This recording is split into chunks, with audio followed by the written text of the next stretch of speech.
I'm standing here with Ben from Lionhead Studios. Hello.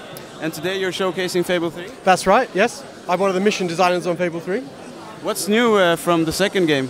Well, there's a lot of things we've taken forward. One of the big things is we now have a 3D map and a 3D GUI. So we've got rid of all the lists, big long scrolling lists, and we've replaced it with a very visual thing. We've got your butler in you've got chambers, you've got like a guild room where you can press start anytime, instantly there's no load screens. And he's got a 3D map and he'll talk to you, he'll suggest things for you, give tutorials, played by John Cleese. He's got thousands of lines, he's really funny, and you can go and see all your clothes laid out on mannequins, go pick between them instantly, all your weapons there ready for you, all in 3D, you can all see them. And it's really fast, responsive, and very, very cool. How's the combat system different from the second game? Well, we've kept the one-button combat from Fable 2, because that was a big success, but what we've done is we've really refined it and made it much more fluid. So before, you could press X, that does a melee attack, you press Y, that does a ranged attack. Now you can kind of almost do them at once. So you press X, you swing your sword, and while you're doing that, you press Y, you almost pull your gun out and make a shot at the same time, like a combo. And we've overhauled the magic system. That's another big change. So the magic system in Fable 2 was very static.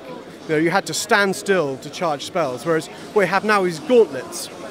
So you choose, you have like fire spell gauntlets, and you can that's your spell. And you can choose between them, but that's your spell, and you can weave them with other ones. So that's the other big, you've got much more fluid spell weaving. You can much more fluid spell combat. You can move, you can fire, you charge quickly, but you can also weave your spells to make new spells. So say from Fable 2, you had a fireball spell and you had the vortex spell. Now in Fable 3, if you spend points, you can unlock an ability to merge those together. So you'll do fire and vortex, you get these big fiery tornadoes, like a whole new spell. Kind of like a combo. Exactly, yeah. So I see the dog is still here? Yes, we've still got the dog. And one of the things we've got as well with Live, you can take your hero and your dog into someone else's world. So in Fable 2, you just had a random hero if you wanted to go in someone else's world. In Fable 3, you take your hero, all his clothes, all his weapons, all his stats, all his morphs, and your dog. And you can morph your dog, so you buy a dog potion and you can have a different kind of dog.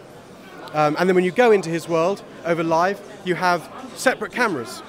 So in Fable 2, you were always tied to the same screen. In Fable 3, you can just wander off from each other. So, one of you can be fighting some monsters, the other one of you could be seducing a villager. So when is the game due for release? The game is out on October 29th in Europe and October 26th in the USA. Last question, how much do you love this game? I think it's brilliant. I think it's the best Fable yet. I love it.